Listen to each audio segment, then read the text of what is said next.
Hello, beautiful souls.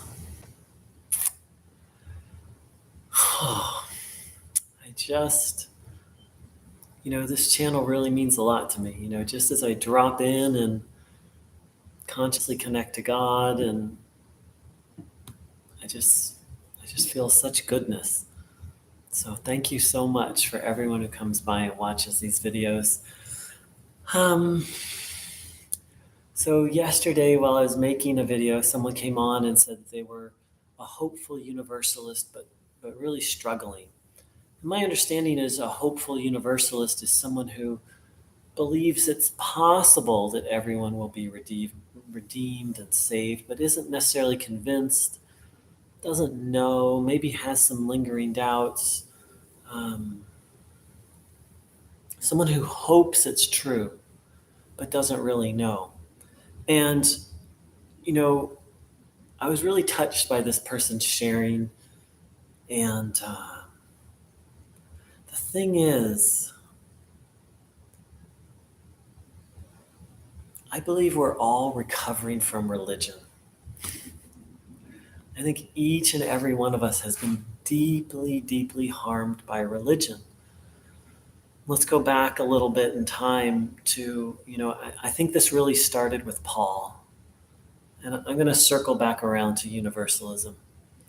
But so in one of Paul's letters, he said, if anyone tells you anything, you know, different from what I'm saying, then I forget the exact words. It's something like, then shun them, or anathema, or maybe I'll look it up right now. Live TV.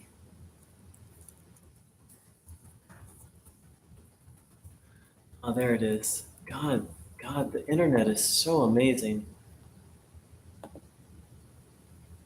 So here's a quote from Paul. But even if we or an angel from heaven should preach a gospel other than the one we preach to you, let them be under God's curse. Okay, that's pretty hardcore. That's basically Paul saying, hey, I have the truth. What I shared with you is the truth. No ifs, ands, or buts. Don't listen to anyone or anything else. It's basically Paul saying, like, hey, I have perfect knowledge.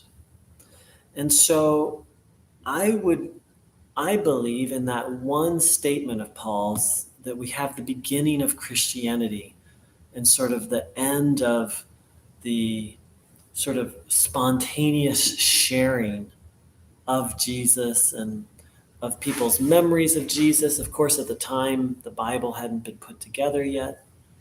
And so I'd say maybe that's not the beginning, but that's the seed. And so, of course, that seed sprouted into the ecumenical councils, which at that time was basically the Catholic and Orthodox Church, which then set the dogmas, right? And then this continued, and then the creation of a catechism, a very long list, like the Catholic catechism, very long. It kind of spells out, like, this is the truth. Like, it's quite long. Like, it's 90 or 100 pages or so of theology that's like, this is the absolute truth. You have to believe this. And of course, for most of Christian history, if you didn't believe those things, you were kicked out of the church and you were a heretic, and heretics went to hell. Like, that was the teaching, right? So we see how this little idea of Paul, like, became, that's not exactly the word I'm looking for. It's almost like, it's like a way of approaching things, like a paradigm. Like, hey, have the right belief or you're up that creek without a paddle. If this wasn't a Christian channel, I would say you're without the right belief, you can fill in the blank. There's no hope for you, right? And so, and adhere to the correct belief or else. So in some ways, this got even crazier with Martin Luther. So Martin Luther comes along and,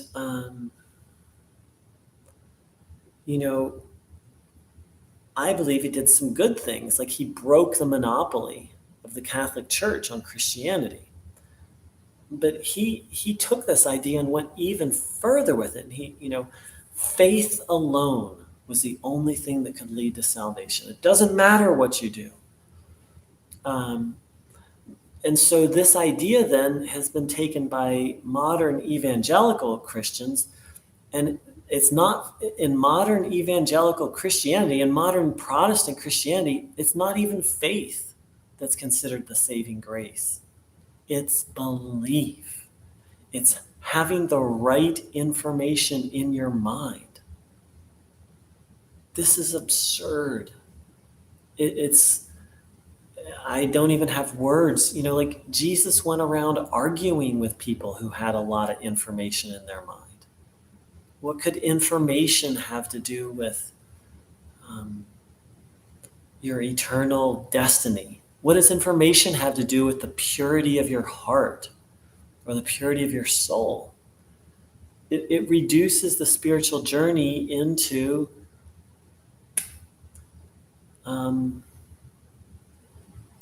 you ever seen a flow chart? Like a flow chart is it's like, here's the question, and if the answer is yes, then you go over here, and the answer is no, you go there, and then there's two more boxes, and then it's like another yes, no. And it's like this modern evangelical version of Christianity, that's all it is. It's a version to which I have aversion. It really makes it makes life really into it's complete legalism, right? Like, okay, you show up at the pearly gates. Do you have the right ideas in or you die? Do you have the right ideas in your mind? Yes, go to heaven. No, go to hell.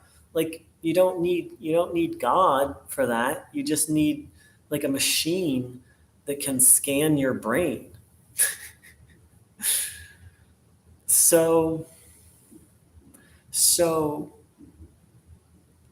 there's this idea on ideology and belief has become the predominant, at least in the Protestant world, it's become the predominant paradigm.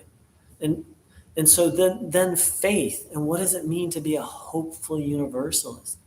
And see, part of the problem is it's then the belief is then confused with truth. And so it's like, oh, I believe this, and it's the absolute truth. That's how, and that's how you get into heaven. You take in the right information, and then you convince yourself, oh, this is absolutely true. And if you notice, you have to kind of repeat it over and over and over and over. Like that's the process. It's like if you think it enough times, like, oh, then you'll get into heaven. But contrast that with faith. They're very different. Faith is about trust. Faith is about not knowing something is true, but trusting in it anyway. So, someone who says they're a hopeful universalist,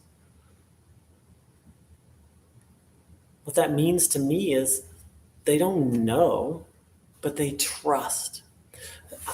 I mean, hopeful universalist might be like, oh, I hope it's true. I would describe myself as a trusting universalist. I don't know.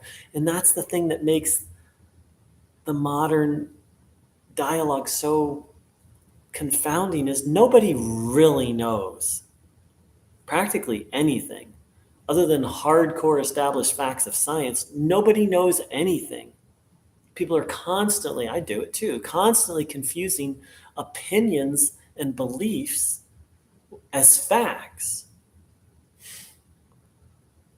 So the truth is, none of us know. The most rabid evangelical who's like, if you don't accept Jesus as your personal savior in this lifetime, you're going to hell. They don't know that. They just believe it. And then It's not really lying, but it's a kind of lying. They've deceived themselves that they know their belief is true. No, they believe it. End of story. They're not willing to admit that. So, like, I'm a universalist, but do I know everyone will be saved? I can't say I know it. I can say I trust it. And there are some moments where I doubt it. There are moments, for sure. And that's a scary thing. Doubt is a scary thing to people who've been taught you have to believe the right thing to go to heaven, right?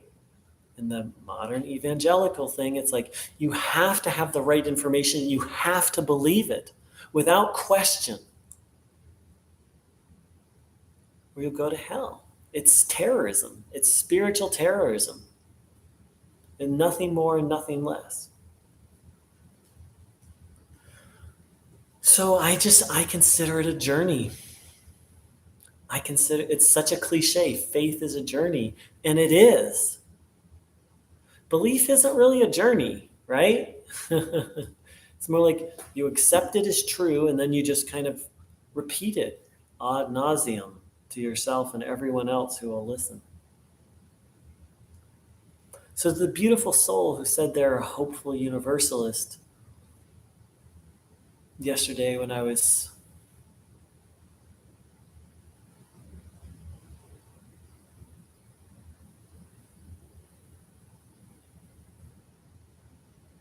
feel you. And